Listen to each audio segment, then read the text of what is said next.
Nah, kalau ini, nah ini yang ada orangnya ini 2 BR Kak. Ini 2 BR. Kalau yang di bawah ini udah sold out sih. Yang kirinya juga sold out 1 BR.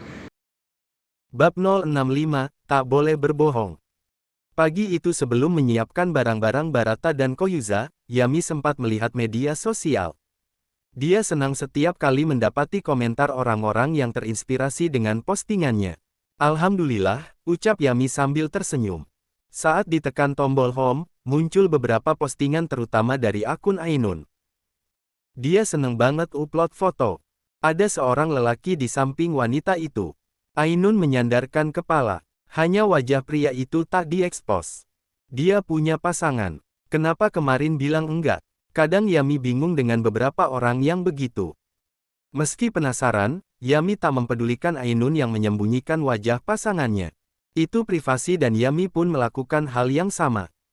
Iseng, Yami tekan profil Ainun hingga muncul semua postingan. Astagfirullah, ucap Yami yang melihat foto-foto Ainun tengah mengekspos tubuhnya. Untuk Yami tentu itu sudah terlihat seksi. Semoga Ainun ada yang membimbing kembali ke jalan yang benar, ucap Yami. Semakin bawah, Yami temukan video Reels. Video itu seperti timelapse beberapa orang. Foto pertama diambil saat SMA dan kedua 3 tahun lalu saat mereka masih mencari pekerjaan di Bandung. Hanya satu yang mengganjal, tak ada Yami dalam video itu. Bahkan foto saat SMA yang diambil bersama saja sengaja di-crop. Sakit sekali. Jadi selama ini Yami tidak dianggap sedekat itu dengan mereka. 3 tahun yang lalu mereka masih tinggal di kampung yang sama dan Yami masih nongkrong dengan mereka. Ada beberapa foto yang diambil bersama. Andai kalau timelapse dengan masa sekarang, Yami akan mengerti karena memang dia memutuskan tak ingin difoto. Tarikan napas Yami begitu berat. Memang gak baik banyak berharap sama manusia. Kalau ingin menyimpan harapan ke mereka, lebih baik dengan doa sama Allah. Dengan wajah kecewa, Yami simpan ponsel di atas nakas. Cie, yang keramas subuh-subuh, ledek Barata yang baru selesai berganti pakaian. Pria itu terkaget melihat wajah sedih Yami yang tengah duduk di sofa kamar. Ada apa? Kalau teman Mas upload foto, tapi fotonya Mas dipotong. Artinya apa? Yami berusaha meyakinkan kalau pikirannya salah. Paling tidak Barata bisa bantu untuk cari pendapat lain. Kamu gak diajak di circle mereka, ungkap Barata. Karena benci. Barata duduk di samping Yami sambil mengenakan kaos kaki. Belum tentu. Bisa aja hanya sebatas gak nyaman atau kamu gak sepemikiran sama mereka. Emang kenapa? Akhirnya Barata penasaran juga.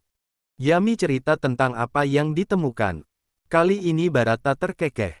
Akhirnya kamu tahu alasan mereka gak hubungin kamu dan malah nunggu kamu hubungin duluan, kan? Ucapan Barata, Yami setujui. Yami harus gimana, Mas? Biasa aja. Lagian cuman temen SMA. Dari masa lalu. Kalau mereka anggap kamu bukan apa-apa, lakukan hal yang sama. Cari temen yang lain. Yami gak ada temen yang lain. Abis Kaknala lahiran, Yami sibuk besarin Koyu dan nyari uang, jawab Yami membuat Barata merasa bersalah. Mata Barata menatap Yami dengan lirih. Diusap rambut istrinya. Harusnya saat itu kamu bisa bergaul dan nyari uang buat kuliah. Maaf, ya. Lo kenapa Mas yang minta maaf? Yami terlihat bingung. Soalnya aku baru datang sekarang. Barata berkilas seperti biasanya. Dia masih sangat takut akan amarah Yami.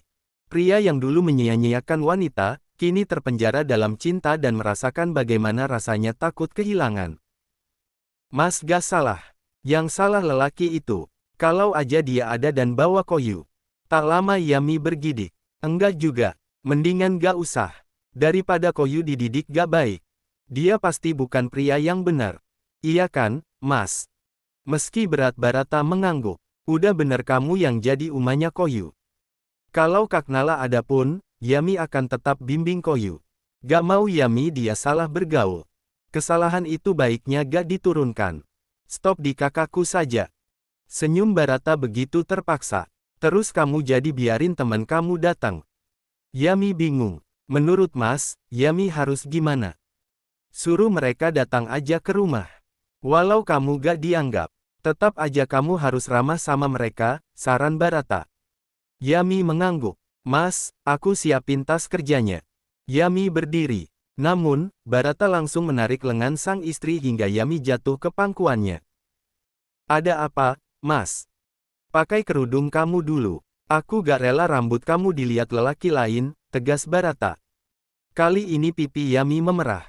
Astagfirullah. Maaf, Mas. Yami lupa. Wanita itu lekas lari ke walk-in closet untuk mengambil kerudung lantas berjalan keluar kamar. Sedang Barata mengambil ponsel Yami. Dia itu, masih pakai HP ginian. Aku beliin pulang kerja nanti. Takutnya HP dia rusak pas lagi di luar. Ujungnya malah hasilin fitnah. Ponsel itu Barata simpan di atas nakas. Di saat bersamaan, ponsel Barata berdering. Dia kaget juga sampai tersentak. Harusnya aku ganti nada dering aja. Ini bikin jantungan, keluh Barata. Pria itu meraih ponsel. Ini siapa? Fier. Katanya kamu butuh bantuan aku, jawab orang di luar sana. Katanya kamu udah biasa hack akun orang dan jadi mata-mata. Barata balas bertanya. Ingin sejauh apa, Pak? Tantang Fier. Pertanyaan itu membuat Barata merasa yakin. Ponselnya. Kalau perlu sampai isi laptop dan hatinya pun saya cari, balas Fier. Kamu udah dapatkan profil orang yang aku bidik. Udah aku titipkan ke Jalu. Aku mau pastikan bayarannya. Fier malah memberikan penawaran. Aku bisa berikan banyak. Namun, lebih banyak kalau kamu bisa buktiin tentang dia, tegas Barata. Bagaimana kalau saya sebut dia sekarang ada di Maldives? Ungkap Fier. Benarkah? Tahu dari mana? Sedang ada pertemuan bisnis di Jerman dan dia harus datang. Orang yang pergi ke sana perwakilan. Ada seorang staf kepercayaan. Kalau Anda boleh cek, staf itu tidak masuk. Setelah ini pakai ponsel baru. Mungkin Anda akan diawasi kalau sampai ketahuan bergerak, saran Fier. Pria ini canggih, pikir Barata. Saya pamit dulu. Kalau jelas nominalnya hubungi saya dengan nomor baru. Setelah panggilan berakhir, Barata keluar dari kamar. Dia kaget karena berpapasan dengan Yami. Kamu baru datang. Mas teleponan sama siapa? Rekan bisnis. Yami terlihat penasaran. Kamu dengar? Barata jelas terlihat cemas. Kalau sama perempuan, harus jelasin. Dia laki-laki. Langsung Barata potong anggapan Yami dan istrinya mengangguk. Kalau soal kerjaan gak apa-apa. Tapi, aku gak mau mas macem-macem yang bikin bahaya. Yami langsung mengirim ultimatum. Barata terkekeh. Dia menggaruk bagian belakang kepala. Uma, mana tas Koyu? Mau ke sekolah sekarang, panggil Koyu dari arah kamar. Aku bantuin Koyu aja, ya. Kamu siapin sarapan. Aku suami yang baik, kok. Lekas Barata mengalihkan obrolan. Mas, kamu jangan-jangan beneran ngelakuin hal yang aku larang, ya. Tegur Yami. Barata terus lari ke arah kamar Koyu. Mata Yami masih menatap tajam pada suaminya. Sedang Barata tetap bersikap seolah tak ada apapun di antara mereka. Yami paling kesal kalau suaminya itu main rahasiaan. Kalau terus liatin aku kayak gitu, kamu bisa keselak, sayang, komentar Barata dengan nada bercanda. Kalau terus banyak rahasia sama Yami, nanti mas jadi pinter bohong. Mas bilang sendiri waktu itu, bohong itu ciri orang munafik, sindir Yami. Barata menatap istrinya sambil tersenyum. Kalau gitu jangan banyak nanya biar aku gak perlu bohong, alasan Barata. Yami memasukkan makanan ke dalam mulut. Dia mengunyah dengan tergesa-gesa dan saat menelan benar-benar tersedak hingga batuk. Baru juga suami ganteng ini bilang. Barata berdiri, mengusap punggung Yami dan memberikan istrinya minum. Yami ambil gelas yang Barata berikan dan meneguk isinya. Dia usap dada beberapa kali. Makan tidak bicara, omel Koyu. Maaf, nak, balas Yami. Wanita itu meneruskan makan hingga habis. Barulah Yami bantu bereskan piring ke dapur. Sedang Bilala yang akan mencucinya nanti. Papa, Uma sekarang nakal, iya. Komentar Koyu. Iya, maksa terus. Koyu marahin sana, pinta Barata dan langsung Koyu iyakan. Sekarang anak dan ayah itu sudah memiliki visi dan misi yang sama. Yami keluar dari dapur. Baik, Barata dan Koyu sama-sama diam. Kenapa? Tanya Yami bingung. Gak ada, jawab Koyu dan Barata bersamaan. Pasti abis gosipin Uma, ya. Terka Yami. Wow, Uma tahu. Hebat. Seru Koyu membuat Barata kaget. Mas, ngomongin apa soal aku ke Koyu? Yami berkacak pinggang. Aku bilang kamu cantik, dusta Barata. Papa, gak boleh bohong. Harus jujur sama Uma. Tadi Koyu bilang Uma nakal, Papa bilang juga sama.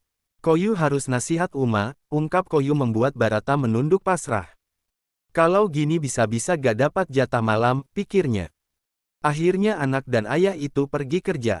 Yami mengantar hingga teras. Koyu duduk di samping Barata. Papa Koyu setir mobil boleh? Tanya Koyuza. Boleh.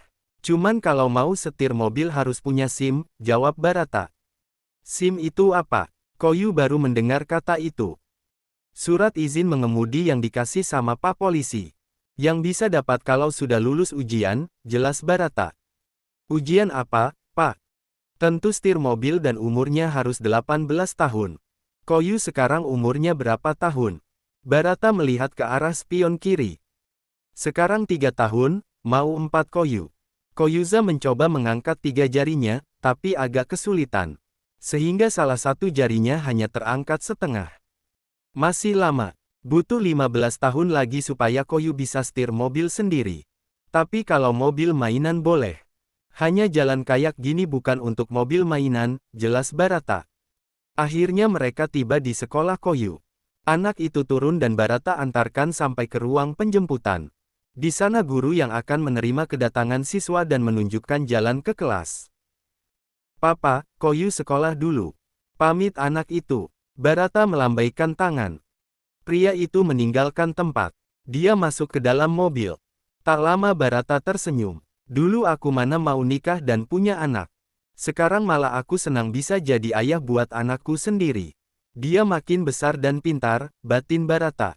Tak tahu harus mengatakan apa dia pada Anala selain rasa terima kasih. Kehadiran Koyuza mengubah Barata jauh lebih baik. Tomorrow. Bab 066, Maldives. Kemana? Barata berdiri di depan pos satpam sekolah Bianca. Karena sebelumnya dia pernah didaftarkan menjadi salah satu penjemput, justru mempermudah untuk mencari informasi. Saya kurang tahu, Pak. Ibunya hanya beri keterangan dijemput supir karena ada urusan, jelas satpam. Barata mengangguk. Tadi dia juga gak masuk kerja. Mungkin emang masih sakit dan istirahat, tapi sejak tahu soal dia dan bahasa rasanya susah buat percaya sama Annelies, pikir Barata. Saya pamit, Pak. Pria dengan jas hitam itu berjalan kembali menuju mobil di carport gedung sekolah. Dia harus memikirkan berapa uang yang harus dia berikan untuk Fier. Sebelum itu tentu Barata harus menuntaskan apa yang Fier minta sebelumnya. Ponsel baru harus Barata beli di toko ponsel bekas. Tolong registrasiin sekalian bisa. Pinta Barata pada pemilik toko seluler. Syukurnya pemilik toko langsung menyanggupi. Dari ponsel itulah, Barat langsung menghubungi Fier dengan salah satu aplikasi chat yang jelas riwayatnya sangat terlindungi. Aku yang akan nawar kamu, gimana kalau mobil ini? Barata memotret mobil mewah miliknya. Padahal itu hadiah pernikahan dari nenek. Barata sadar sudah keterlaluan, hanya saja dia tak ada pilihan lain. Benda itu paling memungkinkan untuk dilepas. Urusan ini pun harus cepat mendapatkan celah. Call, mulai dari apa? Barata masuk ke dalam mobil. Dia pastikan tidak ada benda asing yang mencurigakan. Annelies Elias, mantan kakak iparku. Sudah lama aku curiga dia ada hubungan gelap dengan bahasa Elias. Kamu bisa cari tahu dia di mana?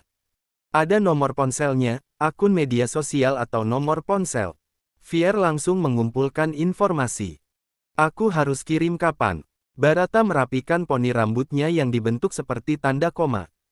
Tahun depan. Maka kasus ini akan selesai tahun depan, balas Fier kesal. Aku kirim sekarang. Barata mengambil link dari akun Annelies serta kontak wanita itu. Aku akan cari tahu secepatnya. Anda tinggal menunggu. Beri waktu 1 hari. Jujur Barata ingin tahu seperti apa pria bernama Fier itu. Dalam benak, Barata membayangkan dia duduk di depan komputer dengan mengenakan celana training serta hoodie. Sementara mata tertutup kacamata. Panggilan dimatikan. Ini makhluk gak sopan banget. Ternyata ada yang lebih gak tahu diri daripada aku. Barata melempar ponsel ke atas dashboard. Pria itu melirik ke arah spion. Padahal aku pernah belajar cara ngehack. Tapi, kenapa gak secanggih dia? Ya, apa harus belajar lagi? Tak lama digaruk kepalanya. Astagfirullah. Belajar yang benar, Barat. Bukannya malah makin sesat. Dinyalakan mesin mobil. Kini Barata hendak pergi menuju kantor. Namun, tak lama pria itu menginjak rem dengan kuat. Syukur jalan raya sepi. Pasti keluarga Delia juga punya dendam sama Annelies. Aku bisa manfaatin mereka. Gimana? Tangan Barata mengetuk kemudi mobil. Dia melihat kata notaris di salah satu banner di pinggir jalan. Terbersit dalam benak ingin membiayai tuntutan hukum. Barata kali ini menghubungi Galuh dengan ponsel pribadi. Pak, segera hubungi orang di belakang. Aku ingin Bapak bantu keluarga Delia melakukan tuntutan hukum atas kasus pencemaran nama baik. Aku akan biayai semuanya. Bantu juga mereka kumpulkan bukti, pinta Barata. Pak, apa sebaiknya Anda ambil ancang-ancang dulu? Perhitungkan segala sesuatu, saran Galuh. Aku udah cukup memperhitungkan segalanya. Sampai kapanpun lawan tak akan ketahuan kalau sembunyi. Maka kita tarik dia keluar meski bukan dengan pancingan milik kita. Setelah pamit, Barata simpan ponsel dalam saku. Dia menaikkan sebelah alis. Papa, mungkin kamu akan kecewa kalau tahu orang yang akan aku jatuhkan kakakku sendiri. Tapi, dia pula yang membunuh adiknya. Papa pernah bilang sama aku, jangan tolerir kesalahan seseorang. Jangan anggap saudara, orang yang salah. Aku akan lakukan itu semua kini. Sambil menutup mata, Barata membayangkan wajah ayah dan ibunya. Dia yakin mereka akan sedih melihat bagaimana kini anak-anak mereka akan saling berhadapan. Sedang di negara lain, Bahasa tengah duduk di kursi sebuah resto cepat saji dekat Bandara Velana. Pria itu mengenakan kaos dan celana jeans. Sebuah topi menutup kepalanya serta masker agar tak mudah dikenali. Dia sudah seperti idol yang takut ketahuan berkencan. Sudah 1 jam dia sabar menunggu seseorang yang berjanji akan bertemu hari ini. Terasa tepukan di bahu. Bahasa mendongak. Seorang wanita yang mengenakan topi floppy straw pelakunya. Tangan Bahasa lekas meraih tangan wanita itu dan menciumnya dengan mesra. Akhirnya kamu datang juga, Anne. Aku memikirkan kamu setiap malam. Aku tahu itu. Semua pesan mesramu menunjukkannya. Annelies melingkarkan lengan di leher Bahasa. Kita langsung ke hotel saja bagaimana? Aku ingin istirahat. Perjalanan ke sini terlalu melelahkan. Permintaan itu langsung diiyakan oleh Bahasa. Keduanya berjalan keluar resto setelah Bahasa membayar bil. Dari carport tempat pria itu memarkir mobil, terlihat jelas lautan biru dengan kapal-kapal yang berlabuh di dermaga. Hotelnya dekat sini. Annelies masuk ke dalam mobil. Dia kenakan safety belt. Tentu, sayang. Kita akan mendapatkan malam yang indah di sana tanpa seorang pun pengganggu, jawab Bahasa. Mobil bergerak di atas aspal jalanan. Tak lama setelah keluar dari bandara, mereka berada di jalan yang di sisi kanan dan kirinya lautan. Annelies melepas kacamata dan menikmati pemandangan. Bukankah ini rasanya seperti bulan madu kita? Tangan wanita itu mengusap lengan Bahasa dengan penuh keromantisan. Anggap saja begitu. Sampai aku benar memilikimu selamanya, balas Bahasa. Mereka tiba di sebuah hotel bintang 5. Kamar itu sudah dipesan atas nama salah satu staf kepercayaan Bahasa. Berjalan ke lantai 5, pasangan itu saling berpegangan tangan hingga tak memedulikan ada seorang porter yang tengah mengantar mereka ke kamar. Begitu pintu kamar terbuka, mereka masuk dan melepaskan kecupan. Lengan Bahasa melingkar di pinggang Annelies. Berikan dia tips dulu. Annelies menjauhkan wajahnya. Bahasa merogoh saku jas. Dia berikan beberapa lembar uang rupiah pada porter lelaki tersebut. Kini Bahasa menutup pintu dan menguncinya erat. Keduanya terjebak dalam kamar hingga berjam-jam lamanya. Perasaan rindu yang salah seakan tak punya lagi wadah. Udara yang dingin ketika malam memberikan ceritanya sendiri. Lain dengan Sasha yang berdiri sendirian sambil menatap balkon. Di tangan ada segelas wine untuk menghangatkan suasana. Sudah seringkali dia merasa sepi. Sasha wanita yang sebenarnya mandiri dan pengertian. Dia tak ingin merepotkan suami. Apalagi tahu bagaimana bahasa harus bekerja memangku banyak karyawan di atas pundak. Semilir angin meniup rambut Sasha. Beberapa kali telepon masuk, menanyakan tentang kepentingan bisnis. Sasha masih tak bergeming. Moga di sana Mas Bahasa tidak lupa makan. Selalu harapan itu yang diingat istri ketika suaminya berada jauh. Ma, panggil suara di belakang Sasha. Ketika berbalik, dia melihat Bimaya tengah mengucek mata. Kenapa kamu bangun jam segini? Tanya Sasha heran.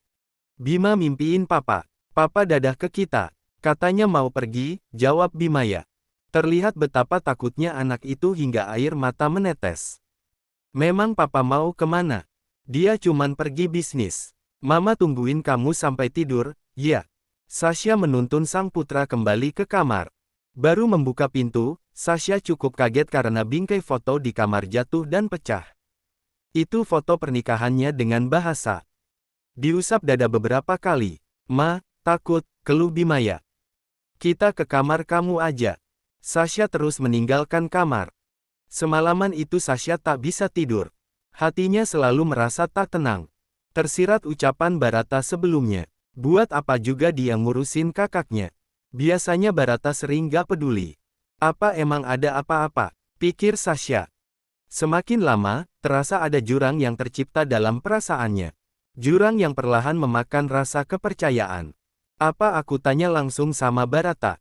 Gimana kalau dia cuman bercanda? Butuh banyak keyakinan bagi Sasha melakukan itu.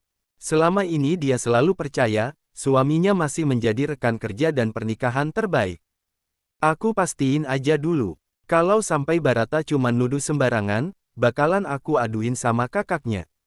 Tegas Sasha. Hanya Yami sepertinya yang merasa tenang. Dia keramas malam-malam agar bangun subuh tak perlu terlambat. Begini rajinnya suami di waktu tertentu hingga begitu merepotkan istri. Selesai mandi, Yami mengenakan pakaian tidur. Barata masih terbaring sambil memeluk guling. Mas, bangun. Kamu gak mandi dulu. Yami guncangkan tubuh Barata. Hanya suara dengusan yang suaminya itu keluarkan. Sepertinya dia sudah sangat lelah dan mengantuk. Pada akhirnya Yami menyerah. Wanita itu naik ke atas tempat tidur dan menarik selimut. Yami miring ke arah Barata. Wajah mereka saling berhadapan. Hanya saja mata Barata masih tertutup dengan rapat. Mas, semua cowok yang pernah Yami kenal dan kecengin gak ada yang lebih ganteng dari Mas Barat. Beneran, deh. Makanya Yami itu kalau lihat Mas Barat suka berdebar, pikir Yami kemudian senyum-senyum sendiri. Yami pikir tak apa karena Barata sudah terlihat tidur dengan nyenyak. Kini tangan Yami mulai mengusap bibir suaminya. Karena terpaku dengan wajah aduhai cucu ketiga nenek Ratna itu, Yami sampai lupa kalau dia harus segera tidur. Ujungnya ketika subuh datang, Yami kaget sendiri dibangunkan sang suami. Tumben kamu gak bangun padahal alarm bunyi dari tadi. Tanya Barata heran. Satu-satunya hal yang bisa membuat Yami bangun telat karena sakit. Pria itu mengusap kening dan merasakan suhu tubuh wanita itu. Gak demam. Apa kamu lagi hamil? Terka Barata. Yami mengucap hamdaloh dan turun dari tempat tidur tanpa menjawab pertanyaan suaminya. Semalam ternyata emang dia udah tidur. Pantesan diliatin terus gak balas ngeledek, pikir Yami lalu berjalan maju menuju kamar mandi. Uma, kamu marah sama aku. Kenapa? Padahal semalam hubungan kita baik-baik aja. Aku sama kamu baru aja bikin festival semalam. Yami. Barata jadi bingung sendiri. Pintu kamar mandi tertutup tanpa sepatah kata pun terucap dari bibir wanita itu. Barata duduk di pinggir tempat tidur. Semalam kamu ngapain lagi, Barat? Peka sedikit. Lagian kenapa wanita itu begitu rumit sih? Sampai ngambek aja harus ditebak-tebak. The next day. Bab 067, Puzzle milik suami Sasha. Nanti kita janjian di jalan yang kemarin kamu sebutin. Tanya Ainun dalam panggilan. Iya, Nun. Biar aku jemput kamu di sana entar. Tunggu aja, ya. Yami menyetujui permintaan teman semanya itu untuk kumpul di rumah atas izin Barata. Terhitung ada 4 orang yang akan datang. Kalau gitu, aku beli dulu bahan liwetan, tawar Ainun. Gak usah. Biar aku aja yang belanja. Kalian datang aja. Masa ada tamu diminta bawa makan sendiri. Setelah pamitan, Yami simpan ponsel di atas nakas. Dia duduk sambil membaca buku tentang Sahabiah Rasul. Tadinya buku itu untuk Koyu. Sudah jadi kebiasaan Yami akan baca buku Koyu lebih dulu untuk memeriksa apa buku itu pantas untuk anak atau tidak. Karena kadang ada juga yang tak sesuai dengan hadis-hadis yang sahih bahkan pendapat beberapa ulama besar. Beberapa kali Yami menarik napas panjang. Perasaannya tak enak belakangan ini. Dia tak ingin ikut campur dengan pekerjaan Barata. Hanya saja firasat seorang istri kalau suaminya dalam bahaya terus mengungkung. Mas Barat, semoga Allah lindungi kamu, doa Yami. Dia melirik ke sisi kanan, buku-buku sudah menumpuk dan siap dipajang. Kebetulan kemarin Yami baru membeli paket buku itu dari salah satu temannya yang berjualan peralatan belajar anak muslim.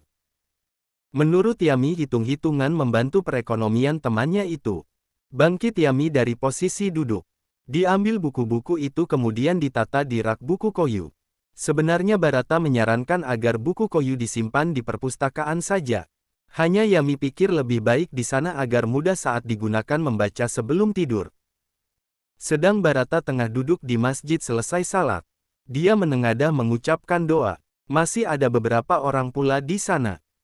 Andai kalau bisa diberi kembali waktu, aku akan berusaha melindungi orang tua dan kakakku. Namun, karena aku tahu tak bisa, Allah.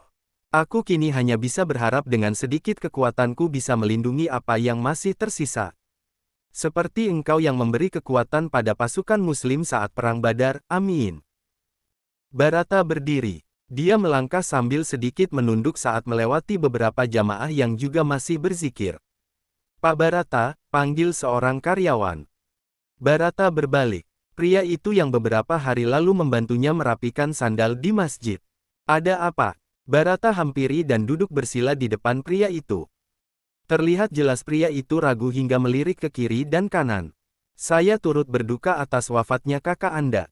Tuan Baginda orangnya baik sekali. Insya Allah amal dan ibadahnya diterima Allah, ucap pria itu. Amin. Terima kasih banyak. Kamu sepertinya kerja di departemennya Baginda dulu. Barata langsung menarik kesimpulan. Pria itu mengangguk. Kebetulan saya salah satu manajer dan sering diajak makan serta bertemu beliau. Pak Baginda sangat humble bahkan pada bawahannya. Nama kamu siapa? Barata langsung menangkap sesuatu yang baik di balik itu semua. Zaid, Pak. Zaid, kamu apa sudah pernah ke makam kakakku? Tawar Barata. Zaid menggeleng. Saat Baginda dimakamkan memang hanya sebagian petinggi yang diundang hadir. Karena kondisi keadaan jenazah Baginda, sehingga upacara pun harus dilakukan dengan cepat. Akhirnya mengurangi jumlah undangan solusinya.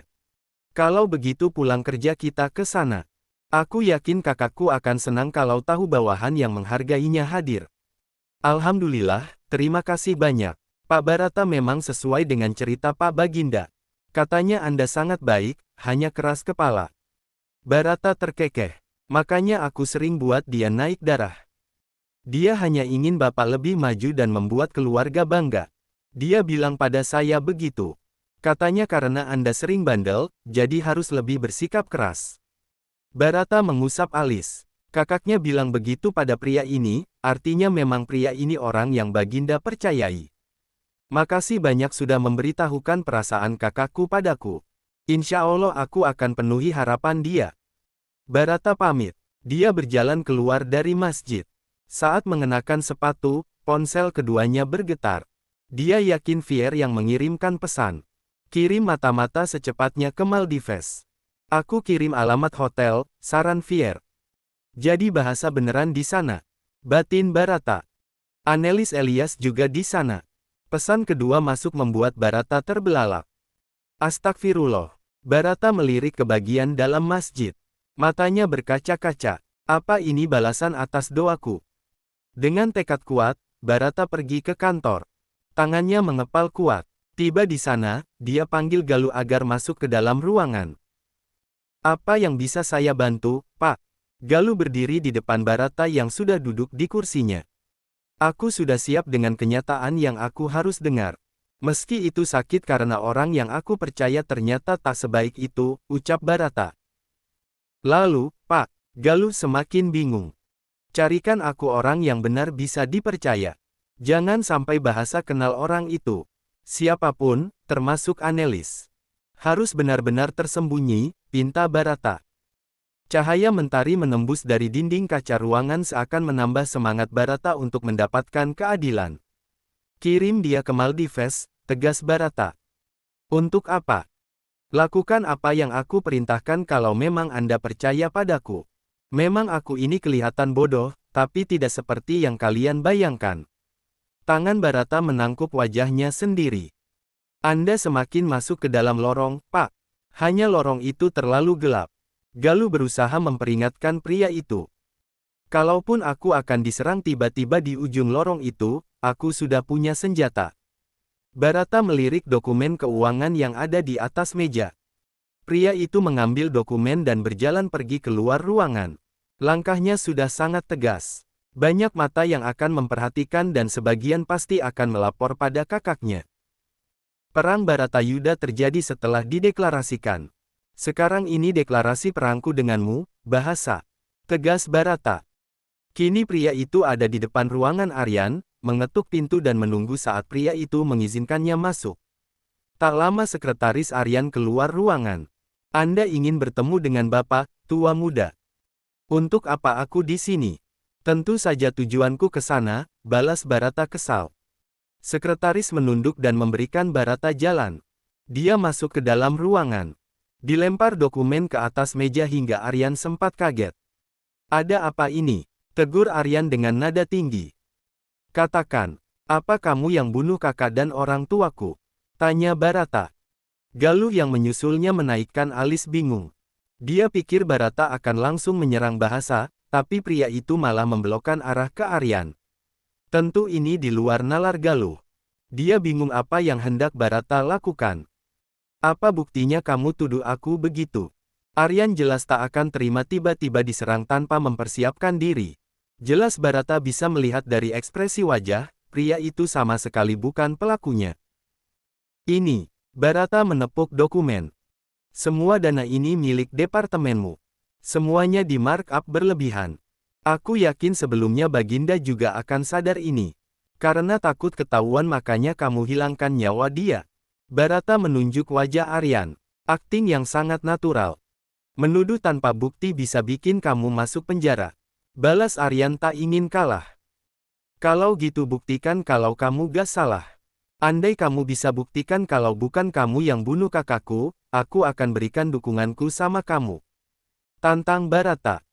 Galuh mengedipkan mata. Sepertinya dia tahu arah tujuan anak bungsu Argan itu. Serius. Aryan terlihat begitu berharap. Andai kalau Barata memberikan dukungan itu sudah lebih dari cukup untuk menyaingi bahasa. Buktikan dulu. Barata berbalik dan meninggalkan ruangan. Galuh kembali mengikuti. Dia tak banyak bertanya. Hanya dia terka, Barata akan membuat bahasa kewalahan menghadapi Aryan. Sementara pria itu akan masuk secara diam-diam dan menjatuhkan dari belakang. Strategi yang cerdik. Aku sudah pernah bilang, memang aku yang mengerjakan ujian sekolah sendiri.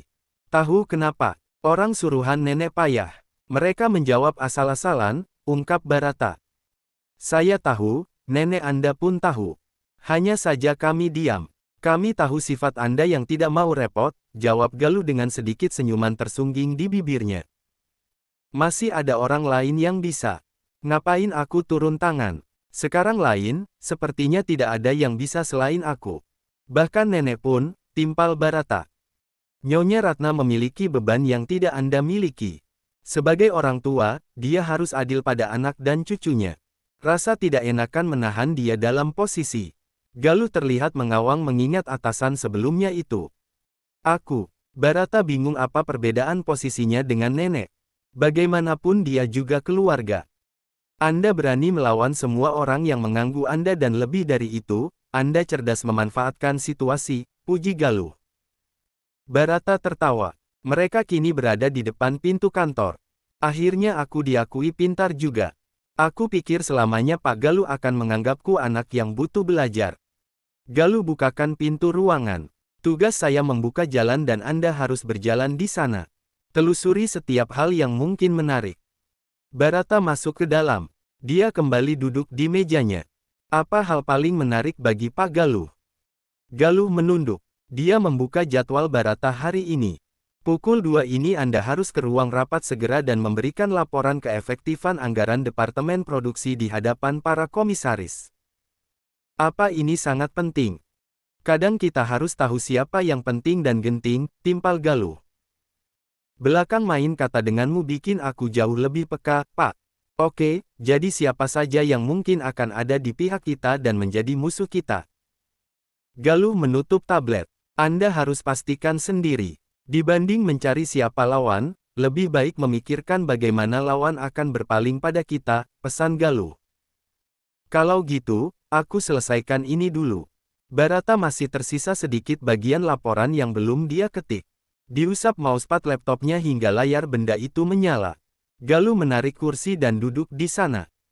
Nyonya Sasha tadi pagi bertanya pada saya. Beliau bilang, sikap Anda belakang agak lain. Dia bertanya apa alasannya, ungkap Galuh. Lalu Bapak bilang apa sama dia? Saya katakan, Anda sedang bersemangat untuk bermain puzzle. Sayangnya puzzle itu terlalu rumit hingga butuh bantuan Nyonya Sasha. Galuh memang paling bisa diandalkan. Bagus. Sekalian bilang, salah satu potongan itu milik suaminya, pinta Barata. Nah, setiap tower itu paling murah berapa? Paling murah 500 jutaan tipe studio ukuran 25.